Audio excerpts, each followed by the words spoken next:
اوس راځو چې آیا د تقریر خطابت وعظ و نصیحت دعوت و ارشاد دینی حواله سره د دې څه اهمیت شته کې نشته. حکیم الامت مولانا اشرف علی تھانوی صاحب ټول وی رحمت الله علیه الله دې په قبر باندې کورډونو رحمتونه وکړي. هغه لیکي وایي چې د انبیاو څومره انبیا چې راغلي دي هغه د دین د دعوت چې کومه ذریعه وا طریقه وا وسیله وا هغه څه شدي وعظ او ارشاد. وعظ او ارشاد دی. عجیب خبر مخکې کوي وای د تعلیم الدین د انبیاو طریقه چې کومه ده هغه وعظ او نصیحت دی. بلکې کزه یو قدم مخکې دا وایم چې د انبیاو بعثت د وعظ او نصیحت لپاره شوی دی نو دا به غلطه نه وي. د وعظ او نصیحت لپاره شوی. تاسو وګورئ موسی علیه السلام حضرت عیسی علیه السلام قوم ته راځي سوی تاسو پورسته عیسی علیه السلام قوم ته ځي نو په خلی باندې ورته وي یا قوم اعبدوا الله. ها حضرت شیخ علیه السلام حضرت ادریس علیه السلام حضرت شعیب علیه السلام چې هغه ته خطیب الانبیاء ویل شي څه ورته ویل شي خطیب الانبیاء. او حضرت هود علیه السلام نوح علیه السلام ابراهیم علیه السلام د ټولو بلکې ټول پیغمبرانو سنت ته خطابت د ټول پیغمبرانو سنت ته. او د حضرت د دې اهمیت تاسو ارزښت دین اندازه ولګئ چې کله حضرت موسی علیه السلام د مدین نه واپس کیږي نو په کوئی تور باندې د الله څورته نصیب شي تجلی ورته نصیب شي ملاقات په وخت کې. او حضرت موسی علیه السلام ته د نبوت او د رسالت یو لوی او چته ذمہ داری ورته نصیب شي. نو په هغه وخت کې حضرت موسی علیه السلام د الله په برګه کې یو درخواست کوي. ا درخواست دی چې یا الله الهی زما ورور هم ما سره پیغمبر وګرځوي زما ورور حضرت هارون ته هم د پیغمبري د رسالت او د نبوت درجه نصیب کړي. او قران عظیم شان وایي چې هغه دعا د الله په برګه کې قبول شوه او حضرت هارون هم څه جوړ شول پیغمبر وګرځي. په هغه درخواست کې حضرت موسی علیه السلام چې کومه وجه خدای دی چې ولې حضرت هارون ولې نبی وګرځوي هو افصح مني لسانا هو افصح مني لسانا یا رب زما ورور هم ما سره پیغمبر وګرځوي کې یا رب زما ورور هم زما معاون وګرځوي کې یا رب زما ورور ته هم د نبوت او د رسالت مقام ورکې. وجه دا ده چې هغه د خبرو اترو او د گفتگو کې هغه منا ډېر زیات فصیح او بلیغ دي. دینه د فدی خطابت د اهمیت د ارزښت اندازه لګي چې صرف د دې فن په بنیاد باندې د زبانی لچک په بنیاد باندې د اظهار ما فی الضمیر د دې هغه فن په بنیاد باندې الله تبارک وتعالى حضرت هارون ته پیغمبري نصیب او دا خبره ما نه ده کړې دا حکیم الامت صاحب کړې. حکیم الامت صاحب رحمت الله علیه لیکي وای د تحریر په بنیاد یو تحریر تصنیف تعلیف داغه په مقابله کې تقریر چې کوم دی د دې ذکر دا علماء ته ډیره زیاته ضروري ده او فائدې کې هم دا د تحریر چې کوم دی تحریر یعنی تصنیف تعلیف نه تقریر زیات مهم دی. ولې چې د تحریر د تصنیف تعلیف چې کوم فائدہ ده هغه خاص ده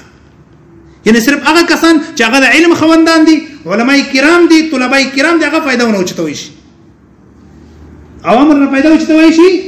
نشي اوچتوي. او د قران عظیم الشان قاعده دی چې واکثرهم لا يعلمون واکثرهم لا يعقلون دې کنه دي. نو دنیا کې د قاعده مطابق جاهلان زیات دي او د علم خواندان څه شي دي حاکم دي. نو دی وجه حکیم الامت صاحب فرمایي چې د تحریر په نسبت باندې تقریر ذکول ډیر زیات مهم دی. او هغه به فرمایلو چې زما د خپل خواهش ته چې کاش ما سره دومره پیسې چې ما یو خوندور یو خلاور یو مخور یو شملور یو لوی عالم یو جید ممتاز عالم ما هغه خطیب ګرځولې و د مدرسې مبلغ ما ګرځولې و ما هنه وظیفه مو ورکوله او بیا مو لوی جلسو ته لګلا چې الته د دین اسلام نشو اشاعت کړو. په مخ کې دارالعلوم دیوبند کې باقاعده د دې د فني تقریر او خطابت د دې باقاعده چې کوم د کورسونه به هم کېدو. خو افسوس دا دی چې اوس زموږ مدرسو دینه مخ واړول هم د وجه دي چې علما کرام د 8 کالو 12 کالو مدرسونو چې بهر راشي باوجود چې 12 کال د علم چشمونه د علم چینونه ځان چې کوم د سیراب کړی وي خو چې کله معاشري ته راشي نو بیا یو هغه تبلیغي سلور میاشتې لګولې وي هغه په دغه شان باندې د الله هغه الوهیت بیانوي توحید بیانوي رسالت داسې بیانوي لکه اوس د کوی تور نه راغلی د الله تجلی ورته نصیب شوی او چې عالم پاسي نو بس جی دا ګوري انداز بیا دا نو هغه سره بیا هر څور نه غلط شي د یو غټ عالم الدین باری کې په خور کې مشهور شیخ الحدیث هغه بل کې چا ماته ویلو ولغول چې ما اول چې کله تقریر کولو نو زه پټې ته لاړم پټې کې مې کوم تقریر زده کړو خو مشق مو او چې کله منبر ته ختم نو خلک کې نسو نو هغه ما د ګوپیانو پټې کې کړیو نو ما ځان سره چې حقیقت ته چې ګوپیان وي انسانان هر سره نه غلط شول دا ډېر لوی فن دی ډېر مهم فن دی او دی فن په بنیاد باندې دنیا کې لوی انقلابونه پیدا شوي او نن د دعوت د خطابت او د تقریر د ضرورت درې دایرې دي سو دایرې دي بالخصوص موږ علماء کرام موږ د نبیانو چې کوم د وارثان ځان ته وایو یقین څه درته وایم نو مفتی اعظم به جوړ شي خو د خبرو انداز به نيزدا نو بحیثیت علما بحیثیت د نبیانو د وارثانو بحیثیت د پیغمبر علیه الصلاۃ والسلام د میشن همکارو زمون حق دی چې مونږ دا غزدکو ولی د دې اوله چې کوم نقطه دی تاسو مول دایره کار دی هغه د خطابت او دعوت الدین د نبی کریم صلی الله علیه وسلم د امت دوه حصے دي کوم یو امتی دعوت او یو امتی اجابت ټول علماء کرام ما سره وایي ښه و د کېږي بنا ښه سو د امت په سو حصو تقسیم شوی دی کومي دي اجابت او دعوت شاباش تاسو په دې چې موجوده دور کې په دنیا کې څومره انسانانو سي پته شته هغه خبر راغله کنه استاد یو ته دومره غټ مچ لیدلې دي ولنه بچي امانه دلې خیر دی ما هم نه دي لیدلې خاجي نو تاسو په دې نشته تقریبا 7 شاباش 7.5 ارب و عربا او څه کم زیاد وہ عرب انسانان په دنیا کې موجود دي او تقریبا 2 ارب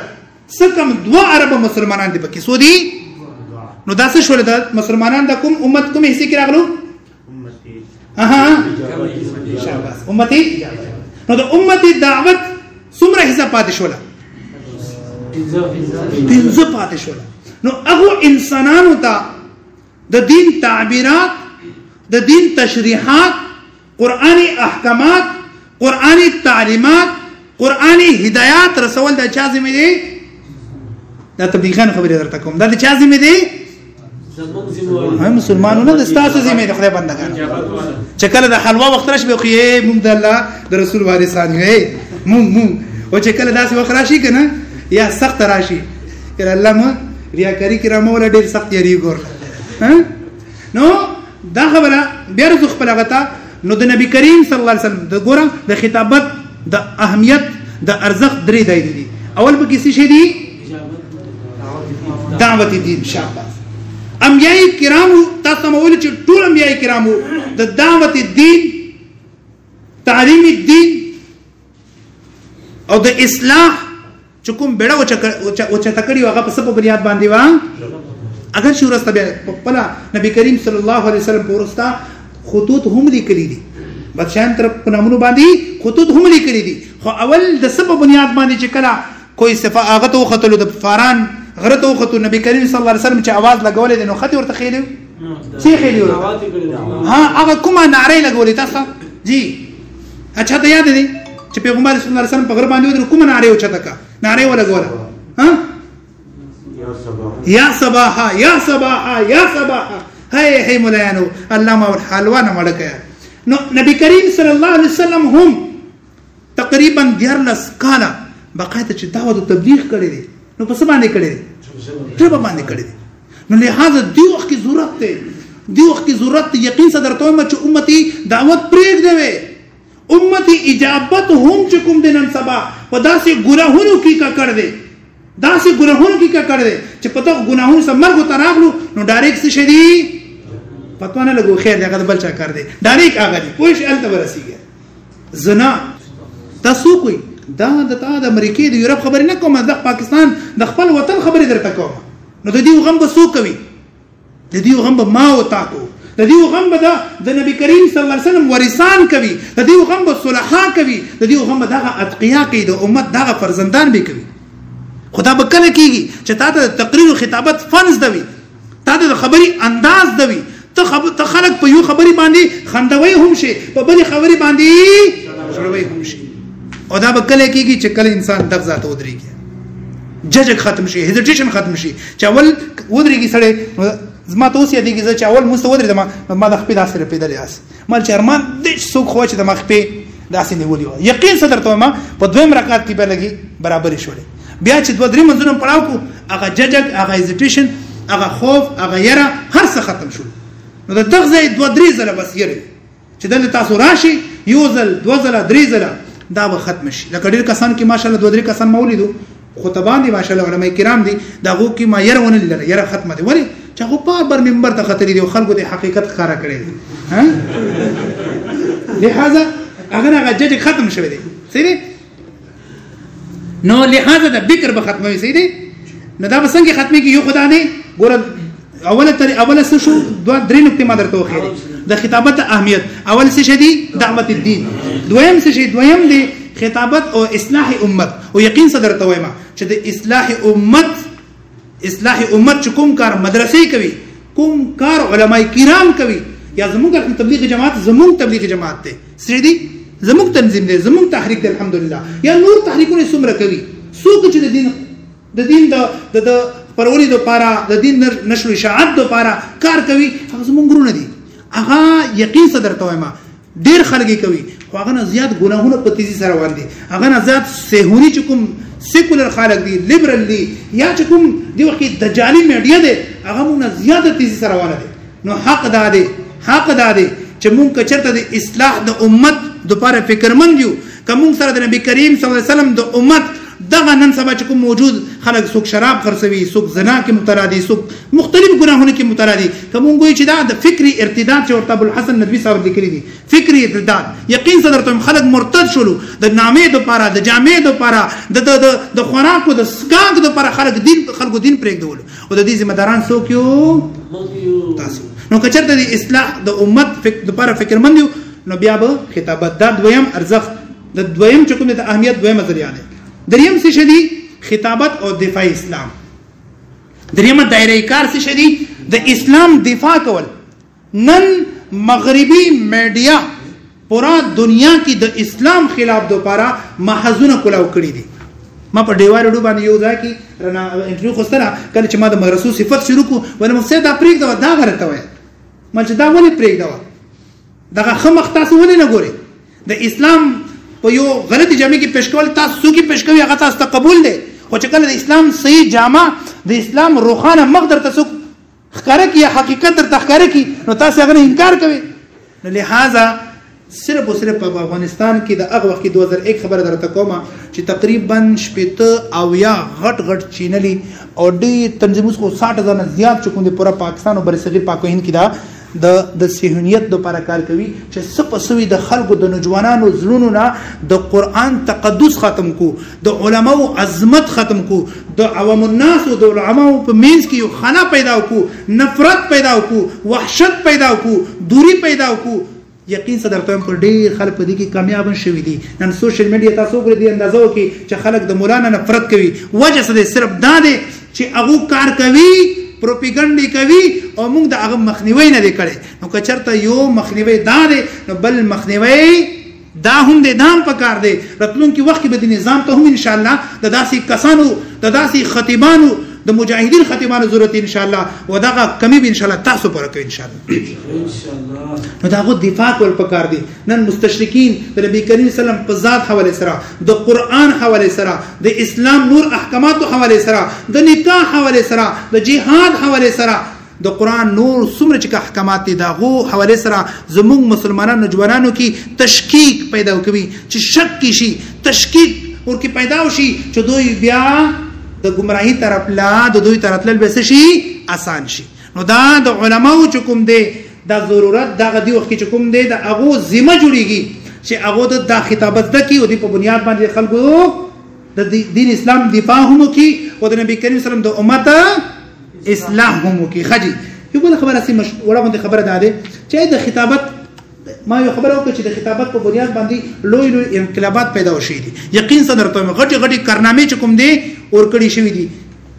نو تاسو څنګه کارنامه تاسو وګورئ چې کله نبی کریم صلی الله علیه وسلم هغه وخت کې چې مکی کې دي او ډیر د غربت وخت دی ډیر د کمزورتیا وخت دی او بیا یو قافله د مسلمانانو روان شي ظلم نه تنگ شي نو چرته لاړ شي حبشه ته لاړ شي چرته د حبشه بادشاہ ته چې پناه د پر لاړ شي نو دغه مشرکین مکه بیا روان شي تحفه راواخلي تحایف راواخلي او انت ورشي چې اشرف غنی کا کلام تا سکا دا مرته حواله کا دا چې کوم د مو مجرمین دي دا دیو بغاوت کړي دي دا زموږ دین نه به دین شوی دي دا څه شوی دي به اصل شوی دي نو په هغه وخت کې یو صحابي نو می سو قیشي حضرت جعفر رضی الله تعالی عنہ پاسی او د اسلام داسي زړه خون کې نقشه پیش کی داسي پیغام داسي دلنشین پیغام پیش کی چې د نجاشی بادشاہ د سترګونه اوخ کی روان شي او مشرکین مکه هغه شي ناکام او نامراد چکم دی واپس شي کچرتا حضرت جعفر رضی الله تعالی عنہ د خطابتنا هغه کې کار نه واخسته او د سفیان شاتی بس نو مسلمان یو کنه جی نو داسې کړو نه یقین صدر ته وایم چې ټول بلاس تړي د مکه ته بیا راغلی تاسو طارق بن زیاد تاریخ پڑھاو کړی دی کله چې د مغرب او مغربیانو سره د جنگ په موقع باندې یو طرف له طارق بن زیاد څخه 100 کسان دي 100 دي ګوته خو دا خو ګوري په دې خوېږي 100 روټي دي 15 روټي دي 100 کسانو او بل طرف لا بلکونو چې کوم دي عیسائی فوجیان جمع شوي دي او دا وخت کې چې کوم دي مسلمانان فوجیانو کې اسوي پزړه باندې سس کیږي چې کله ډیر سو ګوري سړی کنه او دا خودونه ډیر راغلو یو کسو ول زبدا وکم چې لږ مخ کړه ټول تختیدلی دا سي 15000 یو طرف له 15000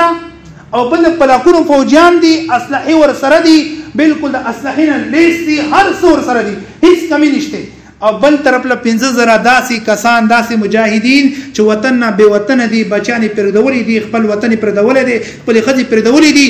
او انتهایی چې کوم دي په کمزوري حالت کې موجود دي په دغه وخت کې د دې کوم سردارو مجاهد اعظم حضرت طارق بن زیاد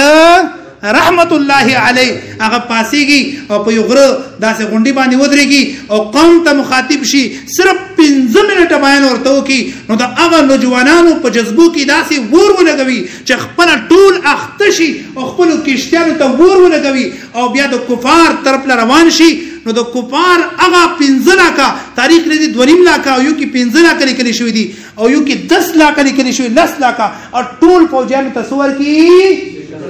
شکست ورکی او التد اسلام جنډا سبحان الله سکی د اسلام جنډا نو دا څه په بنیاد شوی صرف 15 منټه هغه ترغیبی او هغه جهادي تقریر د وجنه شوی دی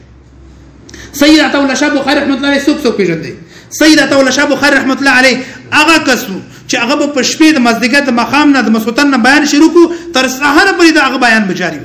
و دا هغه چې کله قران مجید شروع کو نو داسې به معلومیدو لکه اوس د اسمان نه قران مجید نازلېږي سبحان الله کله علیګړ یونیورسيټي ته لاړو نو هغه چې دا خو کوم دی احراری دی احرار اسلام په نوم تنظیم دا د دې بیان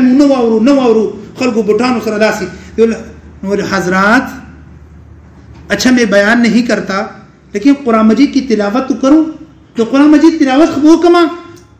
نو ټول ورته چې قران نه خو انکار نشو مسلمانانو اگر چې سیکولر خلکو بل بالکل صحیح دی حضرت جی قران مجید تلاوت شروع او داسې دل نشین انداز سره داسې خوندور انداز سره داسې زړه راکون کې انداز سره چې 2 غنټې دا تعبیر او تشریح خپل بیان چې کوم د قران په نوم باندې ټول بیان ورته وکړو ټول په جړاو ول حضرت جی اب بیان کیجئے وای نہیں بیان کے لیے کسی اور دن آؤں گا حضرت جی بیان وکا ول بس جی نن دا کاپی دے 2 غنټه چې کوم د قران مجید تعبیر او تشریح درس ورکو د خلکو زړه چې کوم دی ځان تل پر راوړلو په بل ځکه انګريز یو جاسوس ولیکلو چې تلارشه او د دې ډایری ځان ته ولیکو مخکې به ډایری لیکل د جسام بلل لیکل وکول او دی ال بیان شروع کو نو هغه کس د انګريز کوم هغه وخت کې نو کرو فضل حق نبی چودري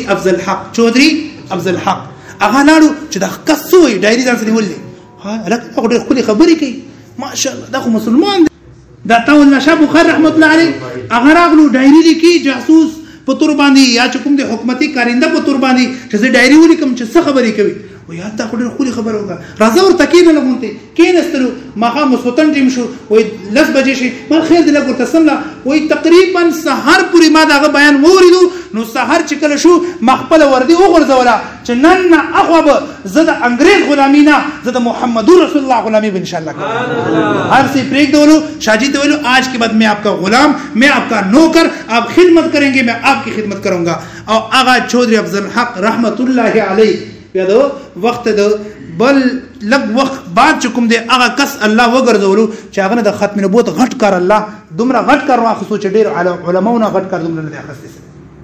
د څه په بنیاد باندې د خطابت په بنیاد باندې یو ځل یو کس راجپال په نوم باندې یو کتاب ولیکلو رنگیلا رسول د نبی کریم صلی الله علیه وسلم ګستاخي وکړه په داسې وخت کې عطاالله شاه بخاري رحمت الله علیه تقریر شروع کو او تقریر کی پجړا شو وي مسلمانانو وګوري بهر ته په دروازې باندې ام عائشه زموږ مور حضرت عائشه رضی الله تعالی عنها ولاړه ده او د نبی کریم صلی الله علیه وسلم د ناموس د نبی کریم صلی الله علیه وسلم د عزت د لمن د هغه موږ نه طلبګار دي تاسو کې څوک نشته چې دا کس د دنیا نه اوچت کی دا خبر اوریدلو سرا یو کس هغه اوچت شي په لارې باندې روان چې دا سوی اچھا زموږ پیغمبر په شان کې سو ګستاخی کوي شي سلويخت روپیه ورسره وي لاړ شي درانتی لور جوړوي لور هغه واخلي او په سبا ته بازار ته لاړ شي د راجپال د سر غوڅ کی دا راته وایي چې دا چا وکړو تقریر خطابت یقین صدر ته ما چې ډېر داسې خلک دي چې هغه دین نه ډېر لري دي او علما چې کوم ډېر هیڅ نه غني خو چې کله د علماو مجلس اختیار کی او عالم واقعي عالم وي داسې نه چې د چا هغه تفسیر تاسو ته مانوي چې ما مرګل دی هغه 3 کال وشو کسلور 15 کال وشو اته کال خو ماشاءالله جمعات کې شوې دي عبدالقیم صاحب د یو عالم په خوره د هغه د سیرت کتاب راخسته دی د دریم څلورم کال دی چې کوم دی هغه سیرت کتاب ابراهیم علی السلام دا واقعیا دی د موسی علی السلام دا واقعیا دی ظالمه صحیح دی د ابراهیم علی السلام د دین لپاره کوم هغه تړپ کوم خدمات ورته ځان چولیو هغه نن سبا دور کې د هغه تطبیق وکا د هغه تطبیق وکا چې نن چې کوم مسلمان ته د ابراهیم علیه السلام چې کومه طریقه وا کوم سنت وا هغه زنده کول پکارو ابراهیم علیه السلام څه کړو یو غټ او دی وخت غټ بوت سوکو امریکا دغه حواری والحمدلله ما شول والحمدلله سبحان الله اي کنجوسانو دی بیا وای سبحان الله اوس خبره ختمو رغونډو صرف دا چې دا په تاسو باندې واضح دي تاسو ټول رغلي دي د پاره چې موږ دغه طریقه زده کو دغه اسلوب زده کو دغه علمي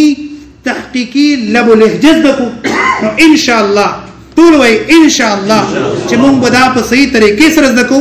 د وخت پابندي کول دا په تاسو ذمہ ده او ان شاء الله دی فن کې یو مقام ته رسیدل د الله په فضل او کرم سره تاسو ته راهنمایي کول د تاسو ګایډینګ کول هغه زما ذمہ ده نو الله پاک د مونږ ټول نه داسي مبلغین داسي مقررین داسي داعیان جوړ کی چې راتلونکي نظام د لپاره یو مخلوق تیار کو او د راتلونکي وخت د لپاره د نبی کریم صلی الله علیه وسلم د امت اصلاح وکړو واخر دعوانا ان الحمد لله رب العالمین